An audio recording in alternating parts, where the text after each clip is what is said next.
इस देश के कोने कोने में बिखरी पड़ी है कहानियां, कुछ पत्थरों में गड़ी हुई तो कुछ पीछे छूटी निशानियां।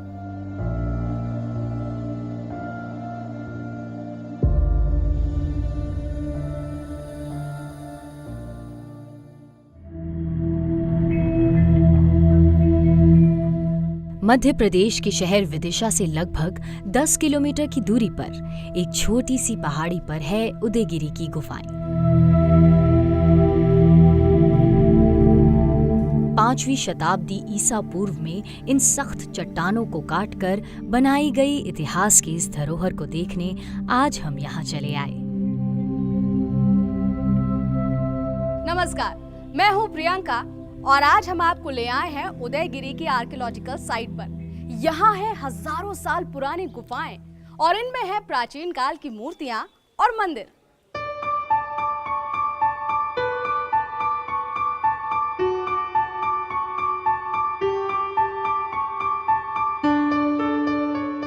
बेतवा और बेस नदी के बीच खड़ी इस पहाड़ी पर कुल 20 मंदिर हैं। इनमें से कुछ मंदिर भारत के प्राचीनतम हिंदू मंदिरों में से हैं।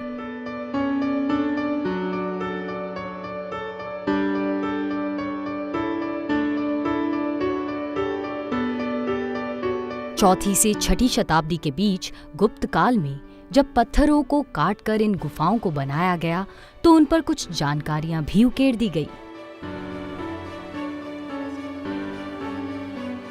आज यही अभिलेख हमें गुप्त काल के शासकों चंद्रगुप्त द्वितीय और कुमारगुप्त के बारे में हमारी समझ बढ़ाते हैं। गुप्त काल के शासन में एक स्थायित्व था। माना जाता है कि कला और शिल्प में गुप्त शासकों की काफी दिलचस्पी थी। उनके शासन के दौरान निर्माण की तकनीक में भी काफी विकास हुआ।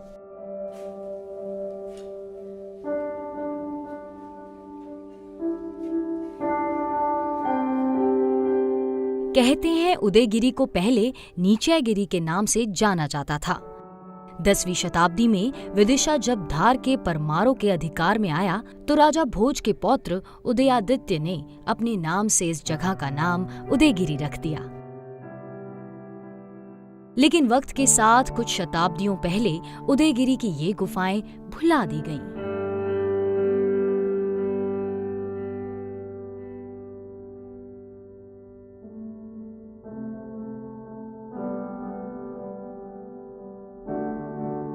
अठारह यानी कि 1875 में British archaeologist and explorer Alexander Cunningham ने अपनी खोज के दौरान यहाँ 10 गुफाओं को ढूंढा था, लेकिन बाद में यहाँ पर 10 गुफाएं और मिली।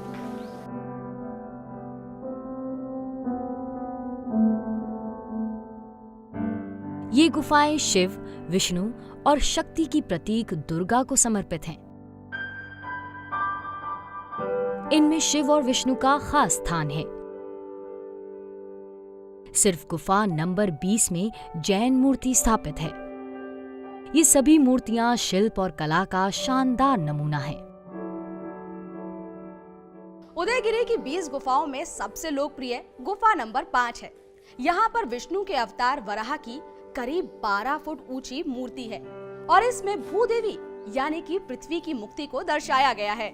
कहा जाता है कि भूदेवी यानी पृथ्वी को राक्षस हिरण्याक्ष ने बंधक बनाकर एक विशाल समुद्र में कैद कर लिया। जब देवों ने भगवान विष्णु से प्रार्थना की तो उन्होंने वराह का रूप धारण कर पृथ्वी को बचाया। विष्णु के वराह अवतार की इस मूर्ति से शक्ति और आक्रामकता झलकती है।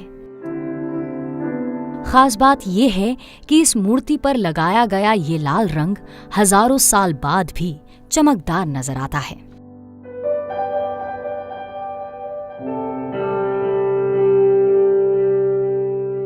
आप टूरिस्ट हो या फिर हिस्टोरियन या फिर हो कला को चाहने वाले, हिंदू धर्म के हो या फिर जैन धर्म के, कोई भी हो, आपके लिए इन गुफाओं में बहुत कुछ है। तो अगली बार जब कभी आप मध्य प्रदेश में आए तो उदयगिरी की इन गुफाओं में आना ना भूलिएगा।